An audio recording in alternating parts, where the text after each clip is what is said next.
All right. Well, I'm ready when you are there, brother. I feel like there's something I was going to say. Well, first, hi. How you doing? Good to see you. Oh, yeah, good to see you too. Can you I see do want me? to. I see. Yeah, I see Okay. you. I see you, but I don't see my camera anymore. That's what I was wondering. Remember ICQ? I seek you. I see the letter in Q. I know. It's weird. That was the first chat before MSN chat, all that stuff. Okay. Good? Yeah. Okay. I do have an email to read as well. So, all right, here we go.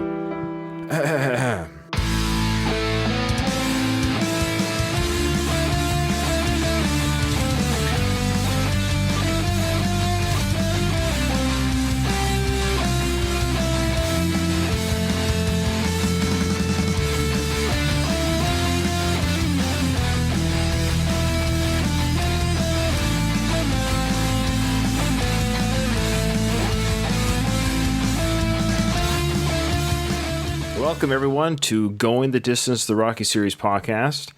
I am your host, Ryan, and with me today is my favorite guest host. What? I'm downgraded? Well, what on earth is happening here? Oh, my apologies. My favorite co-host, Ruben. It's as always, you are my first and foremost person that I want on the show, and I've explained many times to our listeners, and they're all on board now. But they understand the time zone has actually, to be honest with you, has proven to be more difficult than I thought it would be. I should have imagined it would have been, but just you are one busy man. I thought I was busy, but there's days that I'm off that you're still working. I'm like, oh my goodness, Ruben is a busy man. Ruben, welcome. Welcome, Ryan. Yeah, I'm busy. Hey, everybody's busy. Sure. You're a government employee. I'm a small businesses owner. Yeah, good for you. Yeah, Ruben, you're your own boss. You're always at the beck and call of said government. Yeah, I am self-employed, but then you have like 1,000 bosses, right? Every customer, that you have and what have you. Hey, Right. do you know who doesn't have a boss? Rocky Balboa. That's right. He's a owner proprietor of Adrian's Restaurant. That's right. What's he So, up to these days? well, he just finished visiting the sites of their first date. Paulie tagged along, and of course, as you know, he grumbled and moaned the whole time throughout this tour because he said it's the same thing we do every year for the past few years. And we found out, of course, that Paulie's sadness regarding this memory lane event that Rocky was going through was because Paulie is being reminded of his bad behavior towards Adrian. Instead of feeling good inside about his relationship that can now not be fixed with his sister, he's being reminded that he was for the most part, a lousy brother. So, again, who wrote this movie? Sylvester Stallone. Just him and him alone? As far as the credits go, he is the sole writer, yes. There's no shared credits. This is good writing. Yeah. Oh, yeah. This is multi-dimensional writing. Yeah. He's such a renaissance man. Yeah, I've never heard, even through the rumor mill or, the tabloid mill, so to speak, regarding Stallone's writing career, good or bad, I've never heard of anyone being a ghostwriter when he's the sole writer. For the Creed films, he has shared writing credit, so people have been credited, and rightfully so, when they've written with him, but when it comes to all the Rocky films, he has not had anyone else write with him. Hats off to him. Because he's kind of, I mentioned Renaissance man, writer, director, producer, business guy. Yeah, business, bodybuilder. Artist. He also paints. Artist. It's crazy. He paints. He's a legitimate painter. He's the unicorn in life. His singing, he should not do. Leave that to his brother. Yeah, Frank. Frank, that is. So he's now left Paulie at the apartment, and he's driving to the bar.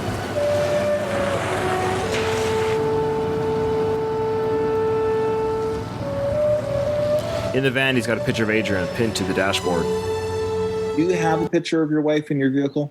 No, but she is my my screensaver, I think. Fair enough. But I don't. She's in the cloud. She's in the cloud. What cloud? Little Creed 1 reference there. Yes, yeah. Spoiler alert. Yeah, spoiler alert. So he's off to the bar, the Lucky 7 Tavern, that has been featured in Rocky's 1, 3, maybe 2, but definitely 1, 3, 5, and now 6. It's been in the films, this tavern.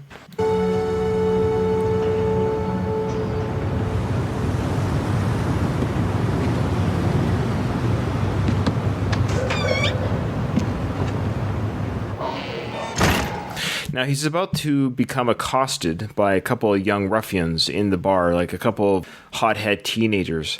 And it's my understanding, Ruben, that this is without any research, without any confirmation, but it's my understanding that these weren't actual, like, quote-unquote actors, part of the SAG. These were just literally people off the streets of Philadelphia. Stallone used them because I think he was accosted in this manner by them. It's my understanding he basically said, just do that again during the scene, like, just bug me the way you bugged me before. I love that. He didn't get ruffled. He doesn't care. Let's use that to my art. Yeah, he did it with Carl Weathers. This shows not so much that his writing, but he's got a good grasp on how people are, how they're going to respond if somebody's dead, how they're going to respond if they've treated them badly, how this will play well into my movie. He's using that life experience for his work. I just really admire that. Agreed. With Carl Weathers, I love that story where Carl Weathers came in to read for, of course, Apollo Creed, and he's doing and he's reading with Sly, and Carl says, "Thanks for letting me read for this part. Who is playing Rocky?"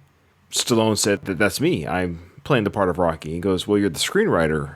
And Stallone said, "Yes, I'm also playing the role of Rocky." And Carl said, "Call me when you have a real actor," and walked out. Love it. Yeah. And Sly said, "We need him. That's perfect." Yeah. He checked his ego out the door. He knew what the character was. It's fantastic. It's really admirable. So not everybody has the self-esteem to do that. Anyway, so it's interesting. So now we're about to see the scene here where the audience will hear this young lady kind of chirping at Rocky. You can kind of tell she's not acting. It's a very kind of real, quote-unquote, performance. He takes a shot. That's the other point.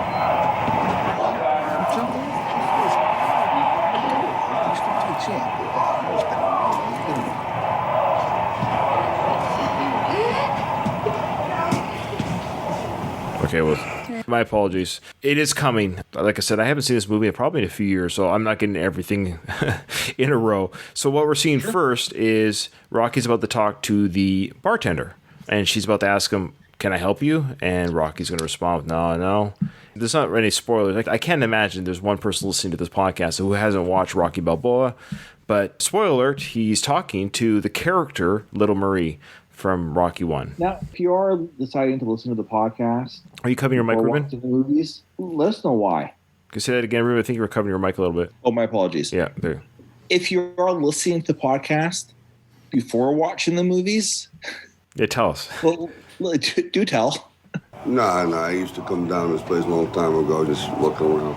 No big deal. Can I get you a drink? Maybe just a short beer. Okay.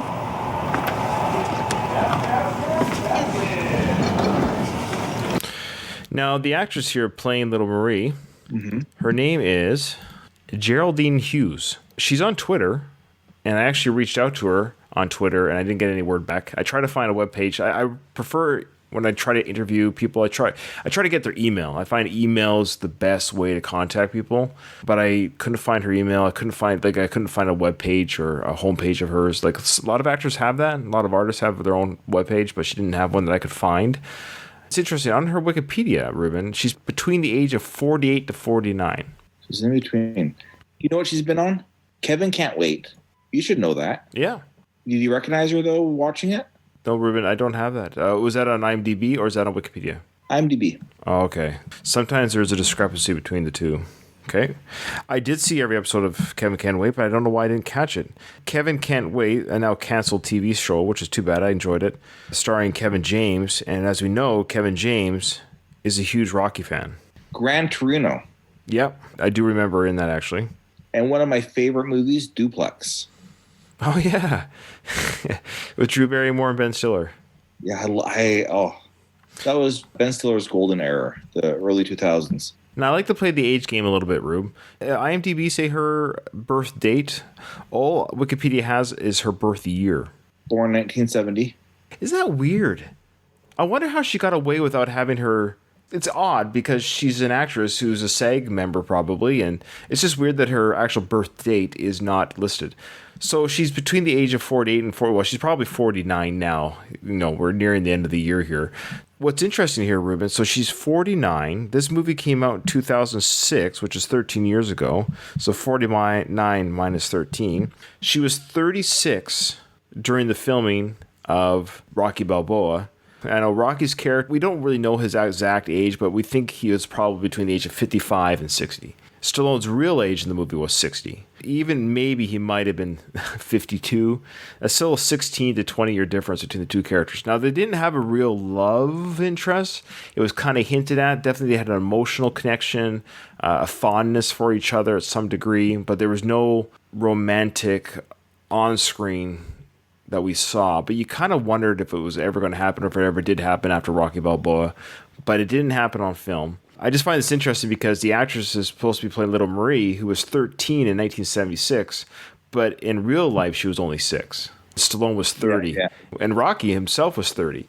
So I guess, it's a 6-year difference. Lil Marie was 12 at the time. So, and I think one reason why Stallone hired her to be to play Lil Marie, one, because she's little, it's kind of interesting, and she is actually only 5'3" tall. Wow, inch taller than my wife. There you go. So Geraldine Hughes is a Northern Irish film, television, stage actress born in West Belfast. That's kind of interesting, putting on an American accent here. Yeah, she did a great job. The Irish accent is not a soft accent, so she did a really good job talking American, a Philadelphian. So we actually have listeners, Ruben, from Ireland. My request to our Irish listeners, if you have any way of knowing, and I know this sounds silly, but they just might know, of how we can get in touch with Geraldine Hughes, your fellow countryman, let us know. Send us a Twitter or an email and let us know. We'd appreciate Smoke that. signal, telepathic signal. These are the things you cut out, right? No, these are the jokes I cut out?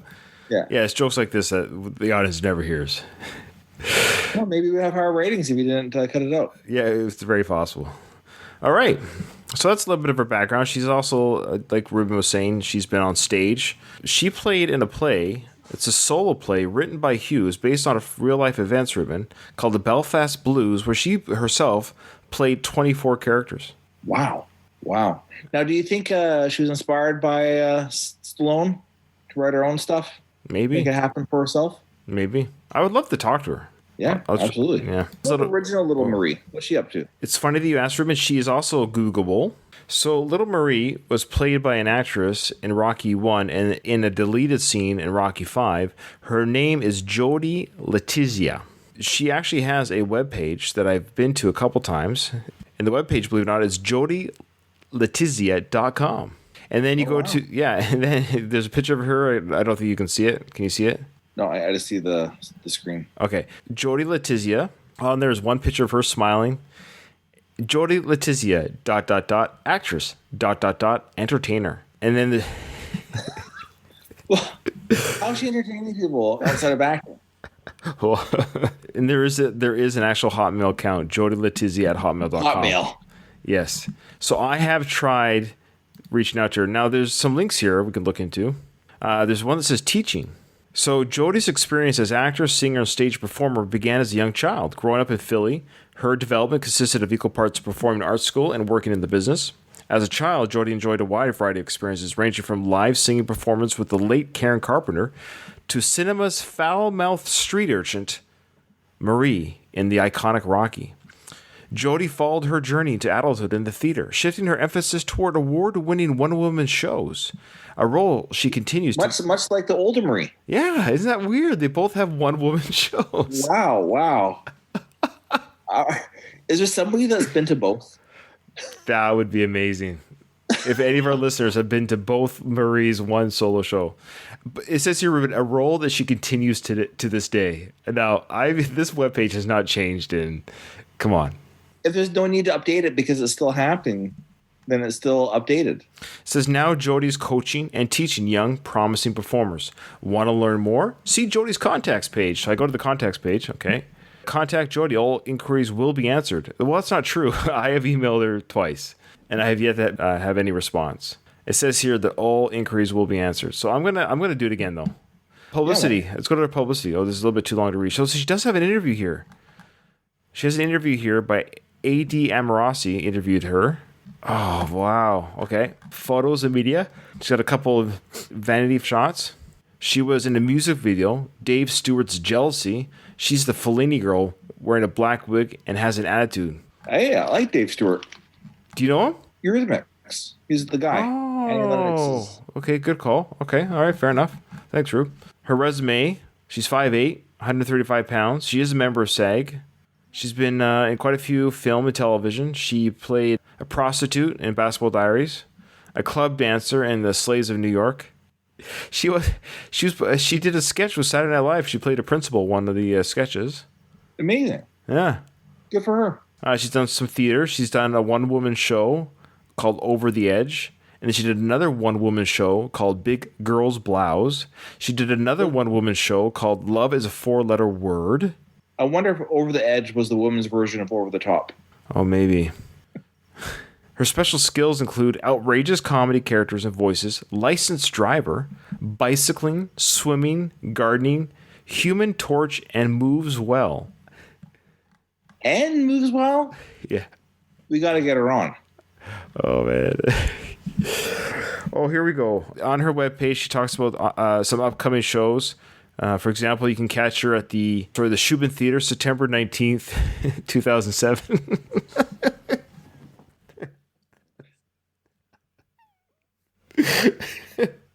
She'll never be on the show. To be clear, Ryan and I have been on nothing. We have a podcast about something, but we've been on nothing. So hats off to Lil Marie. That is her latest event. The timeline goes backwards from there. But she says more are coming. I wonder if anyone has checked the page as much as we have in the last 12 years. All right. Here we go. A little bit more. Doesn't really have to do with the scene per se. DVD commentary. Sly says that a lot of his scenes with Little Marie in this movie were improvised. Really? Yep. Yeah. Well, there you go. No, these are good little nuggets. So I think we got the Little Marie part covered. Let's continue with the scene.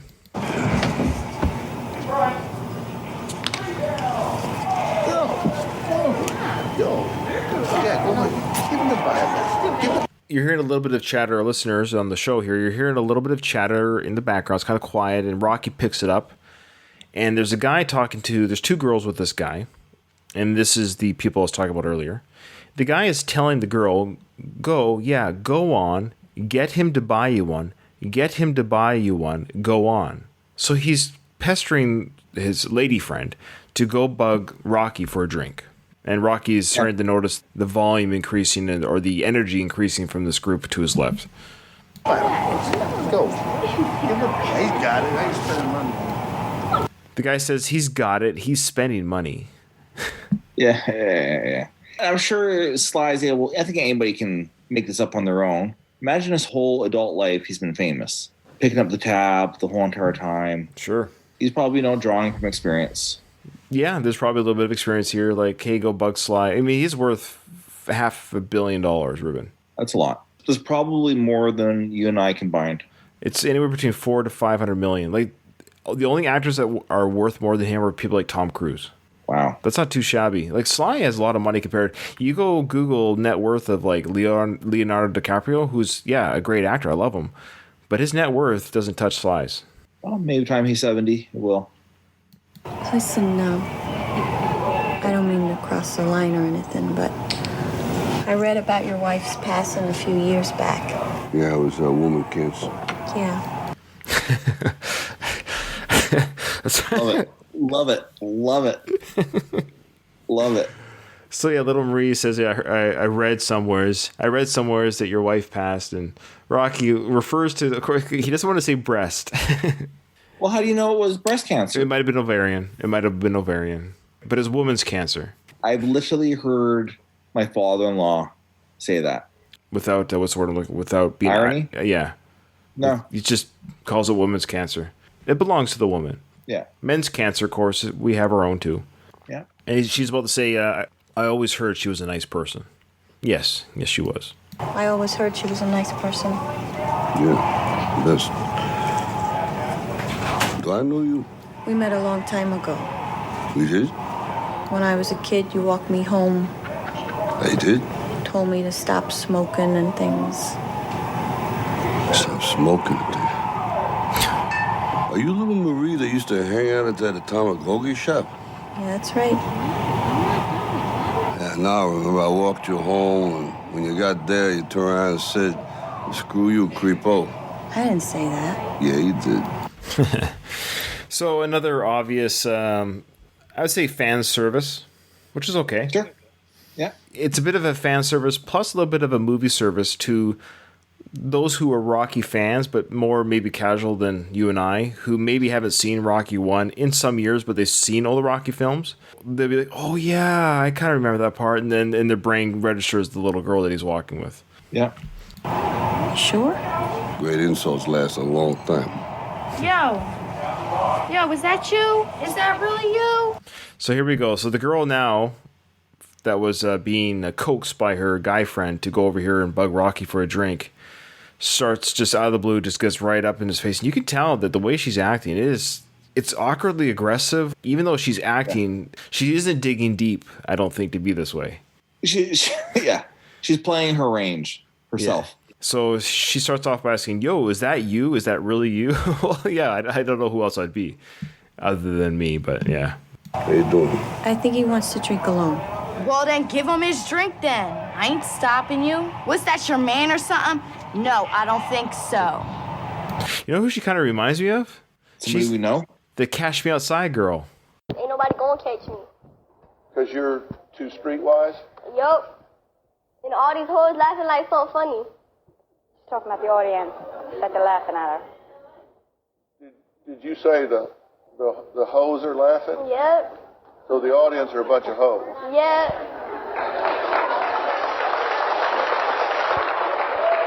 Catch me outside. How about that? Huh? Catch me outside. How about that? Catch you outside? What does that mean? What I just said. Yeah. Yeah, good call. Cash Me Outside, how about that? She was on Dr. Phil. Yeah. Does Dr. Phil know what he's doing with that stuff? Well, it's funny. I heard him in a podcast, and that episode was mentioned. Of course it was. This is probably his highest rated up. He had no idea during the episode at all Okay. that would be some type of catchphrase in any way, shape, or form. He obviously remembers when it happened, but he didn't think anything would come of it afterwards. Like, if nothing came of it afterwards, he wouldn't have said to his friends and family, boy, I really thought that would have caught on. No, like, it was just a sentence in a paragraph.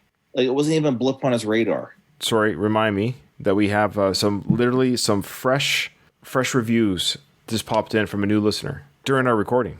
I will. Oh, really? Yeah. Okay. I'll remind you in a little bit. Thank you. Oh, we're going to continue. Okay. So she continues to say, I ain't stopping you. What's that, your man or something? No, I don't think so. I don't even know what that means. I don't know how that sentence structure even relates to what's going on here, but she comes off aggressive right away. Sure. But there are people like this. I think, like her. Unfortunately. Yes.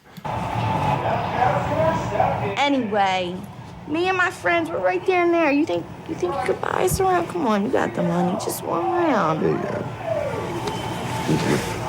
What are you doing, pushing my hand away like that? What's your name? Angie, what do you want to know for? Angie, don't be playing a fool for that guy, all right? A fool? Yeah. A fool? I'm the fool? You're the fool, not me. You got it twisted. You're the fool. I'm a person just like you. You ain't no better than me. You think you're a big shot now? You ain't nothing. You ain't no better than me. No better. Wow. Glad you dropped in. So that's a really kind of powerful little scene. It's maybe a little bit too on the nose, the timing, but it's still a very effective scene because little Marie, the adult little Marie, is seeing what she was like and how Rocky, maybe, I think we're sensing here, we're supposed to understand that his help of her at that time did send her on a road of not being the way that girl is, because Rocky told little Marie, a girl just like the one yapping at Rocky now, if you hang out with yo-yo people, you're going to have yo-yo friends. If you hang out with coconut people, you have coconut friends. And so Rocky's trying to give this girl a little bit of advice, like, because he saw this girl get kind of smacked around by the guy earlier. And he's like, don't be with that guy. He's playing you for a fool. You know, you're better than that. And she's like having none of it. And he's getting his own screw you creepo in front of Lil Marie. And Lil Marie's seeing in her, you see in her eyes the kind of the sadness, like, oh boy, I was a bit of a, Rocky's a good person. You could, already she's seen that this man is a good person, that he just tries to help people. Amen. Anyways, but she had a great line there. Aren't you glad you dropped in? I think the neighborhood's changing a little. What was that all about? I don't know, forget about it. The person that just asked what was that all about is probably like the bar manager, the Little Marie's boss, and Little Marie just says, it's okay, it's all good. Okay. Well, I'm gonna lock up, so if you want to take off, I'll tally everything up. Yeah, thanks. How you doing, Rock? You good, thanks. You live around here? About 8 blocks from here. How far is 8 blocks? How long is a block? According to Wikipedia, the standard block in Manhattan is about 264 by 900 feet to 80 meters times 274 meters, and in some U.S. cities standard blocks are as wide as 660 feet to 200 meters. You got the answer. That times 8. Okay, so how many blocks in a mile? The answer is 20. So she lives 8/20ths of a mile. Did I get that right? I have no idea. But let's just say she lives about half a mile away. That sounds about right. So not too far, 20-minute That'd be about walk. the same distance between my house and my old house. There you go. For our listeners, they have no concept of what that is. Yeah, about 650 meters. 8 blocks. So right there, Rocky's trying to figure it out. You see that? He's like us. He doesn't have a Google phone in this one. She told him 8 blocks. There's a part of like, crap, I don't know how far that is. So now he's contemplating, do I offer a ride or... Would you need a lift? So he asks right away, would you need a lift? That's a clever way of saying, I'm not too sure if it's far or not, but I can give you a ride if you want. All right. You ever get married? Yeah, sorta. Sorta. Yeah, well, he took off. Ah, poof, just like that. Yeah, just like that. Are you sort of have any kids? Yeah, I got 1 kid. Yeah, me too. Me too. Wonderful boy. Tough guy. So they're walking to Rocky's Predatorial van. It's a terrible looking van. Well, the windows aren't tinted out, so... No, they're not. They're just talking about the, did you get married? Do you have a relationship with anybody? The standard stuff that a man and woman might talk about on their first little catching up date or get together. And she has a kid that we'll meet later in the film. And he mentions his son. Just as little Marie's about or I guess I could just call her Marie. Just as she was about to enter the van, they get yelled at by the guy. And the guy yells, "Hey, tough guy." Now... Yes, Rocky's aged a little bit. Obviously, he's in the film. He's between 55 and 60, let's say. At least 55. Why would you want to throw punches with the next champion of the world at any age? No thanks. Would you want to push Tyson around today? No thanks. Yeah. Well, that's what this guy's doing. Like, Tyson, how old is he right now? Do you know? He's got to be 50 plus. So I think Tyson's about the same age as Rocky is in this film. How old is Mike Tyson? 53 years old. There you go. So give or take a year, the character of Rocky is about Tyson's age. Both are ex-champions. Both could really swat, could really hit. I would not test Tyson's ability to hit you. Oh, it's that old man strength. Sure. So this guy yells out, "Hey, tough guy." What's the matter? You can't buy around? Huh? Girl was being nice to you, dumbass. Yeah, I mean, the guy's calling out Rocky in every way, shape, or form. He's like, the girl was being nice to your dumb ass. Not the best writing, but at the same time, I don't know if they were given anything to rehearse here. I wonder if Stallone just told him to just throw insults at me. Yeah, well, if you're insulting people, why is it going to be good? Why would they have really good insults? It's true. They're not going to wax poetic. Yeah, what you doing with that pig? Disrespect us? She ain't Keep nothing it but a up. jealous Come on bitch. back. Start disrespecting. Hey, don't listen to him. Both of you. Come around You ain't here. no better than me. Come over here. Everybody Get your head hurt kicked me. in. So they're yelling at insults, called her a pig, then they called her, well, they said everybody's her man, like calling out her proclivity of being with men, which is neither here nor there, but they're just trying to get his goat. Yeah. Around here, you punch drunk, goofy You ain't no bastard. big shot. Look at you. You ain't even got a farm. Take that pig home. And they're like, you ain't even got a car. I mean, he has a van, but I guess having a car is more prestigious than a van in this neighborhood, maybe? Yeah, it's a dumb line. You ain't even got a car. Take that pig home. Yeah, I gotta say, it's a pretty insulting insult. You don't really hear women getting called pigs very much in film or in TV or even in real life. It's kind of a bygone insult. Like, I'll give them credit for coming up with it. Thank goodness. Yeah. So now they're both inside the van. The door you heard slam there was Rocky and Lil Marie inside the van, and they're gonna leave well enough alone is what we're all thinking. You all right? Yeah. So Rocky asked Marie, "Are you all right?" And she's like, "Yeah." What are you doing? Don't get out. It's all right. No, little Marie. It ain't all right. Now, what are your thoughts on this coming up scene, Rube? Okay, well, my thought is I wish he could switch characters from Rocky to Rambo. Yeah, well, he would have ripped the guy's throat out, literally. Yeah. Pick your poison. You saw Rambo Last Blood? I did. Remember that scene where he broke the guy's collarbone? Yes. I cringed. Yeah. I'm sorry. I was like, oh. Yeah, he literally, it's not really a spoiler alert. You don't know when it's coming when it comes, but he literally grabs the guy's collarbone and breaks it with his bare hand. Pretty savage. Yeah. So that being said, Rocky's now going to leave the van. He tells Little Marie, no, it's not all right. Now, he doesn't really do anything to this guy. He just gets in the guy. Like, we'll play it for the audience, but it's kind of done off screen. It's done far away because it's kind of done from Little Marie's perspective. So we don't really get to see it close hand. We kind of see it from the van. I will say I was a little bit thrown off by Rocky's anger. He never really showed this kind of behavior on screen before, other than in the ring. Or, never mind. I was going to say Rocky 5, but it wasn't really anger. Just more of a street fight. But I will say we do know that things happened before the film of Rocky Part 1 in the Rocky universe where he did work for Gazzo. He did rough people up. He did say in Rocky 2 in the interview that he did have a criminal record for roughing people up. It's in his system. It's not so foreign to him. In the streets, we know that he was raised in the streets with Paulie, that they got into fights, that Paulie bailed him out of some fights, that he's been in jail for fights. And so I think right now he's kind of regressing a little bit. Yeah. The street's back in him a little bit. So he gets out of the van. Yo, what? I'll tell you what. Get inside. You get inside. Yeah. Hey, leave him alone! See it? All right, you see that? You see that? Yeah. Yeah. What do you say? I'm sorry. All right. I'm sorry. Good job. Now, do you think he said good job or do you think he said get a job? It's just bad caption. He said get a job.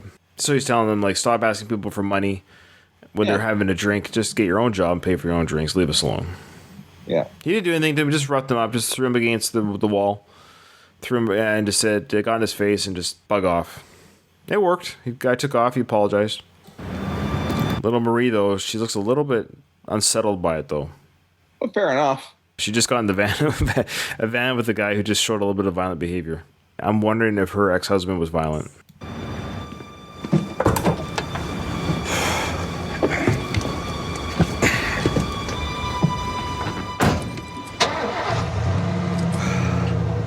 That guy sends his apologies. Okay. So that guy sends his apologies. She seems okay. Well, she didn't ask to get out or anything.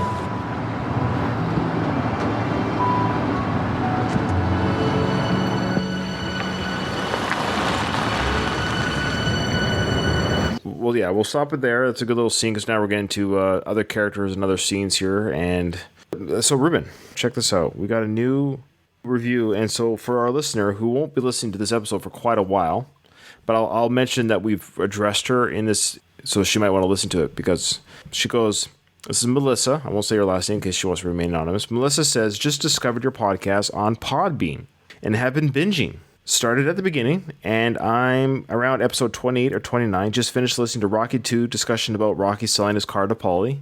Loving it so far. But... Go ahead. I can take it. but I could do without the political and anti-Trump comments. I'll hope that doesn't continue.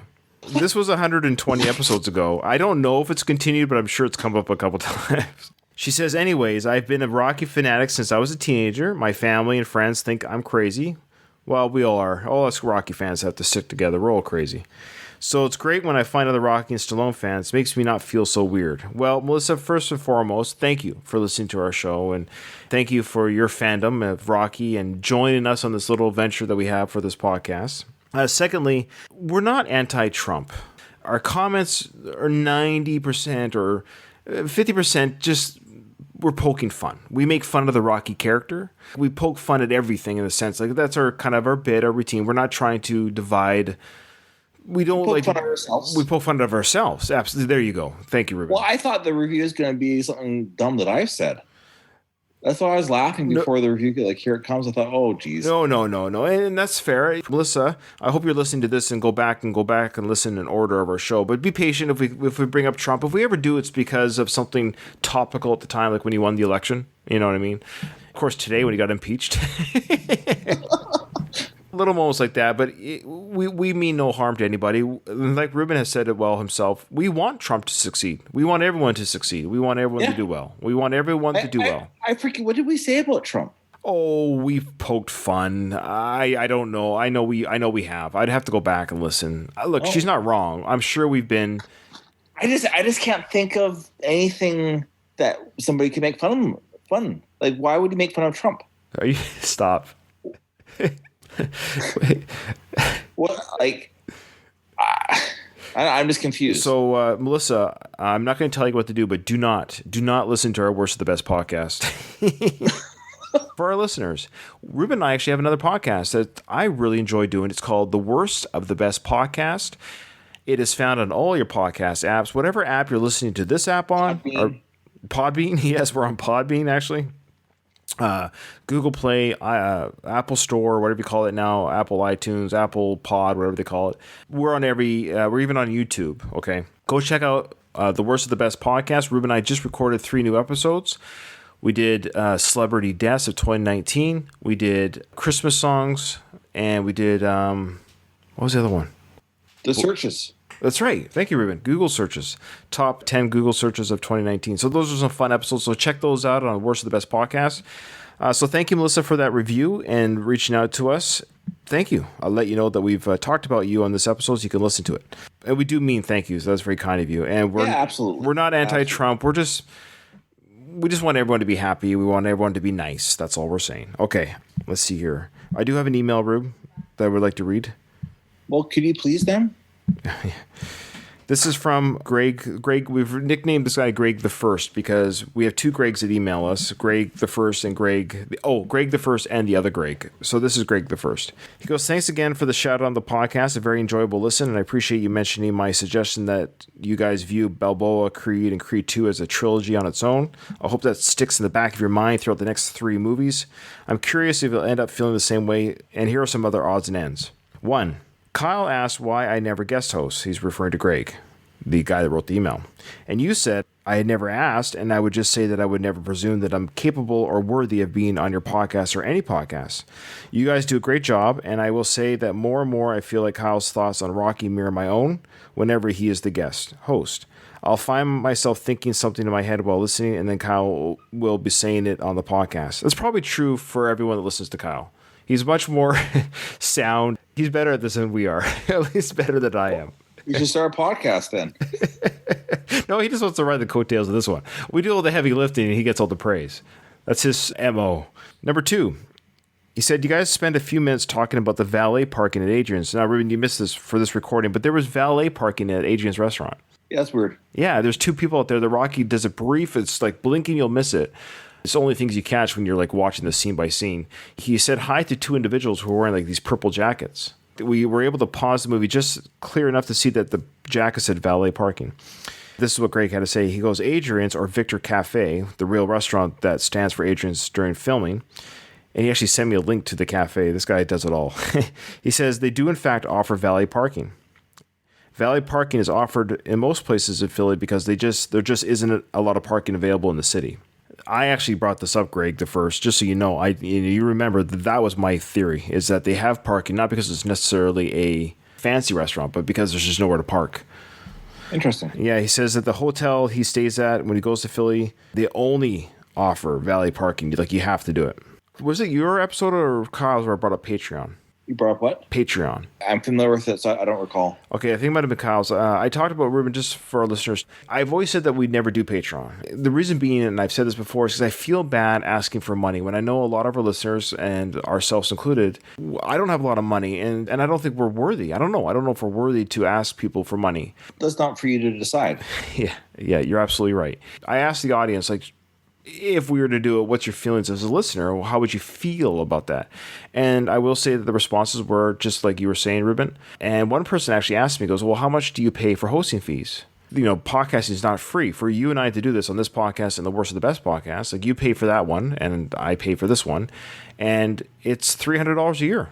Yeah. There you go. I'm being honest, guys. I'm pulling back the curtain. To be honest with you guys, it's actually $600 a year for Ruben and I to run both podcasts. That's just the hosting fee.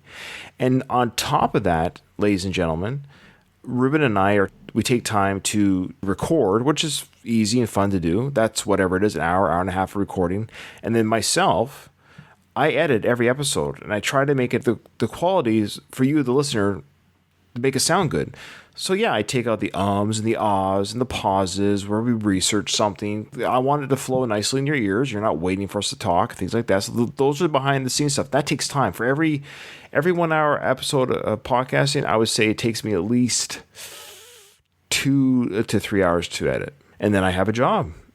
And I have 4 kids at home right now. And so all these things is time, it's money, and money is time. So the more I heard back from people, the more they're saying, yeah, you should do Patreon. This is what he said. He goes, my vote would be for you to set up a Patreon. So there you go. There's another vote for us to do it. He goes, I would rather offer a couple dollars a month towards your hosting fees than a one-time donation. Well, that's fine, however anyone wants to do it. He says, well, I know that a lot of Patreons offer tiered perks if you give a certain amount, like stickers, shirts, or bonus episodes. I don't think you would need to offer that. And I agree, Greg. Totally agree with him. This is, I think, the, what do you call it, the middle ground, is I'm not going to make anyone pay to listen. So we're not going to have special episodes. We're not going to have bonus episodes. I think that's probably what I was speaking to more than anything, was the fact that people had to pay money to listen to an episode. Mm-hmm. Okay. But we'll set up an open-ended, non-tiered Patreon, meaning give whatever you want, how much you want, how little you want, how often or not often you want, just to help out with the hosting fees. Because at the end of the day, like we said before with our 2 podcasts, but at least if this is the only one you're listening to, but there's some of our listeners, Ruben, who listen to both. It costs Ruben and I $600 a year to run the show. That's just out of pocket without us doing anything. Whether we make an episode or not, we got to pay those hosting fees. And then on top of that, people charge like $20 to $25 an hour to edit. So that's how much I'm doing for free that other people pay to get done. That gives people an idea. So we're going to set up a Patreon account. If you want to see where that Patreon account is, go to the Going the Distance Facebook group or Going the Distance Twitter group, or send us an email and ask where to donate. And when I do set it up, I'm going to obviously advertise it on the show in future episodes and on those Twitter and Facebook group sites. He also said that we could also maybe build a Discord channel where the fans of the Rocky and the podcast can come and chat with other fans. And Greg says that he himself does donate to Patreon podcasts, and sounds like he'll do that for us. So at least we have one person, Greg the First. Well, thanks, Greg the First. He says, thanks again, and have a happy holiday if we don't correspond again before then. Greg the First. Signed, Greg the First. Thank you, Mr. the First. So, Ruben, I did a lot of talking there. I apologize. But what are your final thoughts on that? Anything to add or take away? Well, I don't know. If someone wants to donate, they can donate. If they don't, that's fine. Yeah, that's just it. We don't expect anything. And I want to say, so people don't say, Ryan, you're a hypocrite because you said you'd never do this. I was specifically saying I would never make anyone pay to listen. The show will still be free. There won't be any additional content or lack thereof because of Patreon. Yeah, it's a donation just to help a couple of brothers out. Well, Ruben, that's it. As always, thank you. It's been a great recording with you. I do miss you. You're my brother. Hey, so I asked the mom and dad to come to my work today so I could give them my Christmas stuff for you. Wait, we have Christmas this year? Who are you supposed to give Christmas for? Just a Christmas card. Oh, okay. Whew. Yeah, I think it's... Yeah, okay, go on. But I forgot to bring it to work. Okay. All right. Well, save it for next year. I'll email. I just feel bad. Anyways, life's busy. Just forget stuff. I understand. Trust me. All right, brother. You ready to take us out? Ding, ding.